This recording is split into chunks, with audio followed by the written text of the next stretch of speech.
नमस्कार, प्रवास अक्षर न्यूज नेटवर्क पर आप सभी का स्वागत है।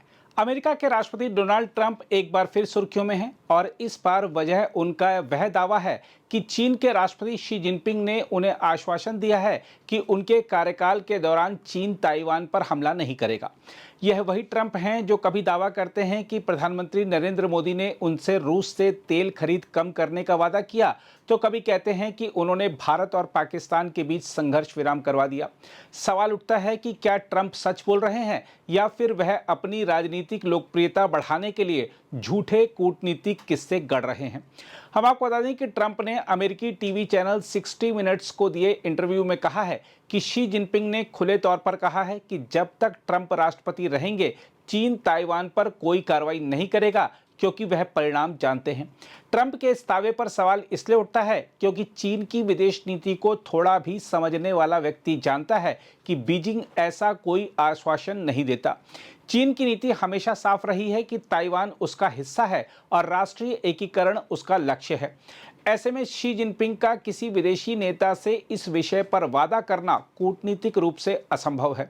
यानी सच कहें तो ट्रंप का यह बयान बेमतलब की डींग लगता है। दरअसल ट्रंप की राजनीति ड्रामा और धमकी पर टिकी है। वह हर बातचीत को डील बना देते हैं और हर मुलाकात को जीत बताने की कोशिश करते हैं। मोदी से लेकर शी जिनपिंग तक वह ऐसे दिखाना चाहते हैं कि पूरी दुनिया उनके इशारों पर चलती है, लेकिन सच्चाई यह है कि उनके ज़्यादातर दावे झूठे, अप्रमाणित और राजनीतिक प्रचार से ज़्यादा कुछ नहीं है। भारत के संदर्भ में भी ट्रंप का रिकॉर्ड साफ नहीं है। ट्रंप ने बार बार कहा है कि उन्होंने भारत और पाकिस्तान के बीच संघर्ष विराम करवाया, जबकि भारत ने हर बार स्पष्ट किया कि कश्मीर और द्विपक्षीय मसले में किसी तीसरे देश की कोई भूमिका नहीं हो सकती। फिर भी ट्रंप यह दावा दोहराते रहते हैं क्योंकि इससे वह अपने समर्थकों को यह दिखा सकते हैं कि वे वैश्विक शांति निर्माता हैं। अब वही पुराना खेल उन्होंने चीन के साथ खेलना शुरू कर दिया है। ताइवान पर चीन की आक्रामकता और अमेरिका की रणनीतिक अस्पष्टता पहले से ही तनावपूर्ण विषय है। ऐसे में ट्रंप का यह दावा केवल उलझन और अविश्वास बढ़ाता है। यदि शी जिनपिंग ने ऐसा कुछ नहीं कहा, और लगभग तय है कि उन्होंने ऐसा नहीं कहा होगा, इसलिए ट्रंप का यह बयान चीन अमेरिका संबंधों को और बिगाड़ सकता है। ट्रंप की इस अनिश्चितता पर भारत के सेनाध्यक्ष जनरल उपेंद्र द्विवेदी ने जो टिप्पणी की वह बहुत सटीक थी। रीवा में बोलते हुए उन्होंने कहा, आज ट्रंप क्या कह रहे हैं यह शायद खुद ट्रंप भी नहीं जानते कि कल क्या करेंगे। यह वाक्य मजाक नहीं बल्कि एक गहरी टिप्पणी है।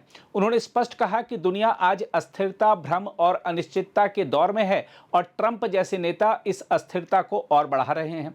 देखा जाए तो जनरल द्विवेदी की टिप्पणी में एक चेतावनी छिपी है कि आज के दौर में खतरा सिर्फ युद्ध, आतंक या सीमा विवादों से नहीं है, बल्कि उन नेताओं से भी है जो झूठी सूचनाओं, अफवाहों और प्रचार को हथियार बना चुके हैं। ट्रंप का हर दावा, हर ट्वीट, हर इंटरव्यू उसी झूठ की राजनीति का हिस्सा है जो तथ्यों से ज्यादा प्रभाव पर टिके हैं। बहरहाल ट्रंप का ताइवान वाला बयान इस बात का सबूत है कि उनके लिए कूटनीति भी एक रियलिटी शो की तरह है, जहां नाटकीयता नीति से बड़ी है और श्रेय सच्चाई से ज्यादा अहम है। सवाल अब सिर्फ इतना नहीं है कि ट्रंप झूठ बोल रहे हैं या नहीं, असली सवाल यह है कि दुनिया कब तक ऐसे नेताओं की भ्रम भरी बयानबाजी को गंभीरता से लेती रहेगी। अगर आप भी लेना चाहते हैं देश दुनिया की तमाम जानकारी तो आज ही सब्सक्राइब करें हमारे चैनल को। साथ ही नीचे दिए बेल आइकन को जरूर दबाएं ताकि हर अपडेट आप तक पहुंच सके।